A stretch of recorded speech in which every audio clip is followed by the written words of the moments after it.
حضرت عبداللہ بن عمر بن عاص بیان کرتے ہیں کہ نبی کریم صلی اللہ علیہ وسلم کو میرے بارے میں یہ بات پہنچی کہ میں مسلسل روزے رکھتا ہوں اور رات بھر نماز پڑھتا رہتا ہوں۔ آپ صلی اللہ علیہ وسلم نے میری طرف پیغام بھیجا تو میں آپ صلی اللہ علیہ وسلم کی خدمت میں حاضر ہوا۔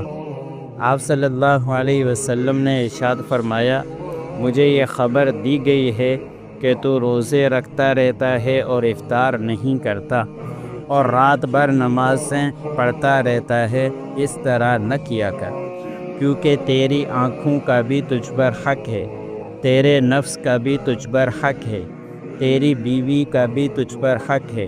تو روزہ بھی رکھ اور افطار بھی کر، نماز بھی پڑھ اور نیند بھی کر۔ ہر 10 دنوں میں سے ایک دن کا روزہ رکھ اور یہ تیرے لیے 9 روزوں کا اجر بن جائے گا۔ حضرت عبداللہ رضی اللہ تعالی عنہ نے عرض کیا کہ یا رسول اللہ، میں تو اس سے زیادہ کی طاقت رکھتا ہوں۔ آپ صلی اللہ علیہ وسلم نے ارشاد فرمایا، حضرت داؤد علیہ السلام کے روزوں کی طرح روزے رکھ لیا کرو۔ میں نے عرض کیا کہ یا رسول اللہ صلی اللہ علیہ وسلم، حضرت داؤد علیہ السلام کے روزے کس طرح تھے؟ آپ صلی اللہ علیہ وسلم نے ارشاد فرمایا، ایک دن روزہ رکھتے تھے اور ایک دن افطار کرتے تھے۔ حضرت ابو ہریرہ رضی اللہ تعالی عنہ سے روایت ہے کہ نبی کریم صلی اللہ علیہ وسلم نے ارشاد فرمایا، صدقہ کیا کرو۔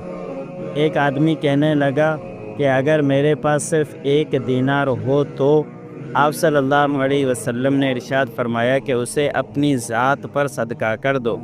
اس نے پوچھا اگر 1 دینار اور بھی ہو تو؟ آپ صلی اللہ علیہ وسلم نے ارشاد فرمایا اسے اپنی بیوی پر صدقہ کر دو۔